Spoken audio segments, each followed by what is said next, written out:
इतनी तपती गर्मी में जब रमन ऑफिस से थका हारा अपने घर पहुंचा तो उसके शरीर से पसीना लगातार बह रहा था।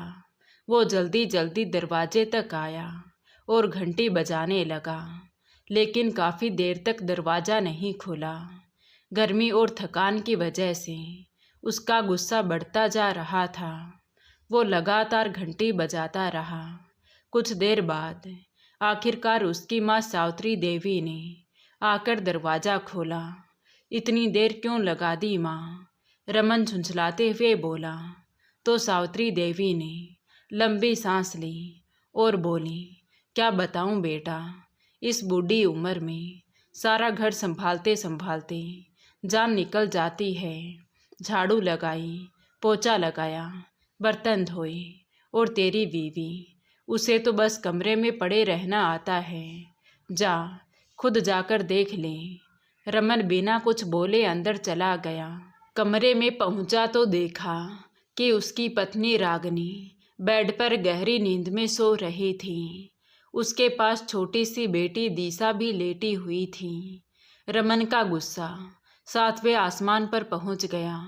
वो मन ही मन सोचने लगा, मैं पूरा दिन ऑफिस में खटता हूँ, बॉस की बातें सुनता हूँ, और यह यहाँ आराम से सो रही है। उसी समय दिशा हल्का सा हिली तो रागिनी की आँख खुल गई। वो जल्दी से उठी और बेटी को गोद में लेकर उसका फीडर धोने लगी, लेकिन रमन का गुस्सा शांत नहीं हुआ था। वो बाहर हाथ मुंह धोने चला गया। तभी उसकी माँ फिर उसके पास आकर बोली, देख लिया ना बेटा अपनी आँखों से, तेरे जाने के बाद यही हाल रहता है इसका। घर का सारा काम मैं करती हूँ और तेरी बीवी आराम फरमाती है। रमन चुप रहा, लेकिन उसके मन में पत्नी के लिए नाराजगी बढ़ती जा रही थी। रात को दिशा लगातार रो रही थी। रागिनी उसे चुप कराने में लगी हुई थी। कभी गोद में उठाती तो कभी कमरे में टहलती, लेकिन रमन को नींद खराब होने पर गुस्सा आ रहा था। तुम तो दिन भर सो लेती हो, अब मेरी भी नींद खराब करोगी। वो चिढ़कर बोला, इसे लेकर दूसरे कमरे में चली जाऊं। रागिनी चुपचाप दिशा को लेकर दूसरे कमरे में चली गई। वो पूरी रात जागती रही, लेकिन रमन आराम से सो गया। अगली सुबह ऑफिस में भी उसका मूड खराब था। सिर दर्द से फटा जा रहा था। नींद पूरी नहीं हुई थी। ऊपर से बॉस ने भी बहुत काम दे रखा था। शाम को जब वो घर लौटा तो फिर वही दृश्य था। रागिनी कमरे में बैठी थी, दिशा उसकी गोद में थी। रमन ने गुस्से में पूछा, अब जागी हो तुम? तो रागिनी धीरे से बोली, अभी अभी दिशा को दवाई देकर सुलाया था, उसके पेट में बहुत दर्द था। इतने में माँ फिर आ गई। रमन बेटा, तेरी बीवी कुछ नहीं करती, बस कमरे में पड़ी रहती है। अब रमन का गुस्सा फूट पड़ा।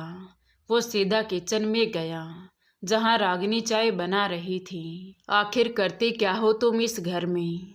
रमन जोर से चिल्लाया। मेरी माँ इस उम्र में काम करे और तुम आराम करो, शर्म नहीं आती तुम्हें? रागिनी हैरानी से उसे देखती रह गई। वो धीरे से बोली, मैं सारा काम करती हूँ रमन, रात भर दिशा ने सोने नहीं दिया था, इसलिए थोड़ी देर लेट गई थी। लेकिन रमन सुनने को तैयार नहीं था। बस बहुत हो गया, अगर इतना ही आराम करना है तो अपने मायके चली जाओ। रागिनी के आंखों में आंसू आ गए, लेकिन उसने कोई जवाब नहीं दिया। वो चुपचाप कमरे में गई और अपने भाई को फ़ोन कर दिया। करीब आधे घंटे बाद रागिनी का भाई घर के बाहर आकर खड़ा हो गया। बाहर गाड़ी का हॉर्न लगातार बज रहा था। रागिनी चुपचाप अलमारी खोलकर अपना सामान रखने लगी। उसकी आंखों से आंसू लगातार बह रहे थे। वो अपने कपड़ों के साथ साथ छोटी दिशा के कपड़े और उसका सामान भी बैग में रख रही थी। ये देखकर रमन का गुस्सा फिर बढ़ गया।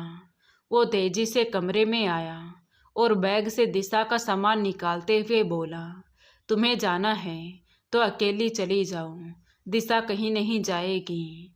रागनी घबरा गई। रमन, दिशा मेरे बिना नहीं रह पाएगी, अभी बहुत छोटी है, वो रोते हुए बोली। लेकिन रमन का दिल पत्थर बना हुआ था। तुम करती ही क्या हो? बस दिन भर इसे संभालती हो ना, तो माँ संभाल लेगी इसे। रागनी रोती रही, लेकिन रमन ने उसकी एक नहीं सुनी। थोड़ी देर बाद उसका भाई अंदर आया। शायद वो अपनी भांजी को लेने के लिए आगे बढ़ा था, लेकिन रागनी ने ही उसे रोक दिया। नहीं भैया, रहने दीजिए, उसने टूटे हुए स्वर में कहा। रमन ने गुस्से में दरवाजे की तरफ इशारा किया। जाओ यहाँ से। तो रागनी अपना बैग उठाकर बाहर चली गई। जाते जाते उसने आखिरी बार मुड़कर दिशा को देखा। उसके आंखों में ऐसा दर्द था जिसे शब्दों में बयां नहीं किया जा सकता था। कुछ ही पलों में गाड़ी वहां से चली गई। घर में सन्नाटा छा गया। लेकिन तभी दिशा जोर जोर से रोने लगी। तो रमन चिढ़ते हुए उसके पास गया। वो लगातार मम्मा मम्मा कहकर रो रही थी। रमन ने इधर उधर देखा, लेकिन उसे फीडर कहीं नहीं मिला। आखिरकार वो किचन में गया। फीडर सिंक में रखा था। उसने पहली बार खुद फीडर धोया, फिर फ्रिज से दूध निकाला और गर्म करने लगा। दिशा लगातार रो रही थी और रमन बेचैन हो रहा था। किसी तरह उसने दूध तैयार करके दिशा को पिलाया। थोड़ी देर बाद उसे महसूस हुआ कि दिशा ने पोटी कर दी है। रमन बुरी तरह घबरा गया। वो जल्दी जल्दी पैम्पर बदलने लगा। उसे बिल्कुल अनुभव नहीं था। गंदगी देखकर उसे उल्टी जैसा महसूस होने लगा, लेकिन अब ये सब उसे ही करना था। किसी तरह उसने दिशा को साफ किया और कपड़े बदले, फिर गंदी बेडशीट उतार कर दूसरी बेडशीट बिछाई। इतना सब करते करते वो बुरी तरह थक चुका था। उसे याद आया कि अभी खाना भी बनाना है। वो माँ के कमरे में गया। माँ, क्या बनाऊँ खाने में? तो सावित्री देवी तुरंत बोली, क्यों, तेरी बीबी बनाकर नहीं गई क्या? नहीं माँ, वो चली गई है, रमन धीमे स्वर में बोला। तो माँ चुप हो गई। रमन किचन में आया। उसने देखा कि सब्जी पहले से बनी हुई थी। उसे याद आया, जब वो ऑफिस से आया था तभी रागनी किचन में थी, मतलब वो उसी वक्त सब्जी बना रही थी। रमन कुछ पल के लिए चुप खड़ा रह गया। उसे पहली बार एहसास हुआ कि शायद वो गलत था, लेकिन अभी सोचने का समय नहीं था। उसे रोटियां बनानी थी। उसने फ्रिज खोला तो उसमें आटा ही नहीं था। अब वो और परेशान हो गया।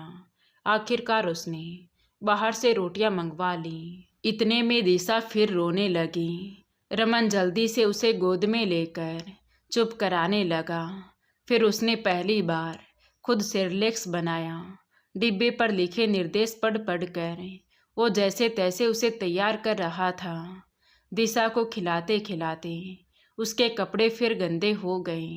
रमन बार बार कपड़े बदल रहा था।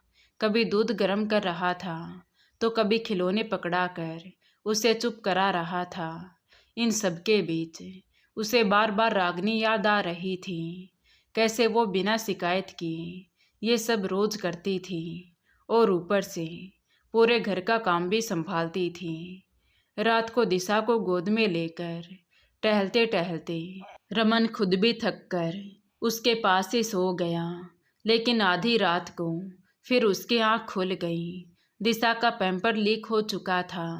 उसने फिर कपड़े बदले, बेडशीट बदली और गंदे कपड़े बाथरूम में डाल दिए। उसकी आंखें नींद से बंद हो रही थीं। अब उसे धीरे धीरे समझ आ रहा था कि रागनी आखिर कितना कुछ सहती थी। अगली सुबह जब रमन की आंख खुली तो काफ़ी देर हो चुकी थी। उसका पूरा शरीर दर्द से टूट रहा था। रात भर ठीक से नींद भी नहीं हुई थी। वो जल्दी से उठा और सबसे पहले दिशा को देखने लगा। दिशा अभी भी सो रही थी। रमन बाहर आया तो देखा कि उसकी माँ और बड़ी बहन नाश्ता कर चुकी थी, लेकिन किसी ने उससे ये तक नहीं पूछा कि उसने कुछ खाया है या नहीं। वो चुपचाप किचन में गया, फ्रिज खोला तो उसमें सिर्फ ब्रेड और बटर रखा था। रमन ने सूखी ब्रेड हाथ में ली और सोचने लगा, रागनी हर सुबह मेरे लिए गर्मा गर्म पराठे बनाती थी, दही रखती थी, चाय बनाती थी। आखिर वो ये सब कैसे संभाल लेती थी। आज उसे पहली बार एहसास हो रहा था कि घर चलाना कितना मुश्किल काम है। उसने जल्दी जल्दी ब्रेड खाई और ऑफिस के लिए तैयार होने लगा, लेकिन कपड़े निकालते समय फिर परेशान हो गया। उसे समझ ही नहीं आ रहा था कि कौन सी शर्ट प्रेस है और कौन सी नहीं। तभी उसकी नज़र अलमारी में टंगे प्रेस किए हुए कपड़ों पर गई। वो कुछ पल चुप खड़ा रहा। रागनी जाते जाते भी उसके लिए कपड़े तैयार करके गई थी। रमन की आंखें झुक गईं। वो दिशा को माँ के पास छोड़कर ऑफिस चला गया, लेकिन पूरे दिन उसका मन काम में नहीं लगा। बार बार उसे रागनी की बातें याद आ रही थी। कैसे वो बिना शिकायत किए घर संभालती थी, कैसे रात भर जाग कर दिशा को चुप कराती थी, कैसे उसकी माँ के लिए अलग परहेजी खाना बनाती थी और कैसे हर रात उसके थके हुए सिर को दबाया करती थी। शाम को जब वो घर पहुंचा तो गली से ही दिशा के रोने की आवाज़ सुनाई दे रही थी। वो जल्दी से अंदर गया तो दिशा आंगन में फर्श पर बैठी रो रही थी। उसके आसपास खिलौने बिखरे पड़े थे। रमन ने तुरंत उसे गोद में उठा लिया। जैसे ही उसने दिशा को उठाया तो उसका हाथ फिर गंदा हो गया। दिशा ने फिर कपड़े खराब कर दिए थे। रमन परेशान होकर अपनी माँ की तरफ देखने लगा। माँ, आपने जरा देख नहीं लिया? उसने धीमे स्वर में पूछा। तो सावित्री देवी तुरंत बोली, अरे बेटा, मुझसे अब ये सब नहीं होता। रमन चुप हो गया। उसे अचानक याद आया कि उसकी बहन जब भी घर आती थी, रागनी उसके बच्चों तक को संभालती थी। फिर भी हर बार शिकायत उसी से की जाती थी। अब धीरे धीरे सारी बातें उसके समझ में आने लगी। वो दिशा को लेकर बाथरूम में गया और पहली बार उसे ठीक से नहलाने लगा। उसे बिल्कुल अनुभव नहीं था। कभी पानी ज़्यादा गर्म हो जाता, कभी तौलिया नहीं मिलता, तो कभी कपड़े गिर जाते। लेकिन रागनी ने कभी ये सब जताया ही नहीं था कि ये कितना मुश्किल है। दिशा को तैयार करने के बाद वो बाथरूम में पड़े गंदे कपड़े धोने लगा। कपड़े धोते धोते उसकी नज़र अपनी शर्ट पर गई। उसे याद आया कि रागनी हर रोज़ उसके कपड़े भी धोती थी, प्रेस करती थी और कभी एहसान तक नहीं जताती थी।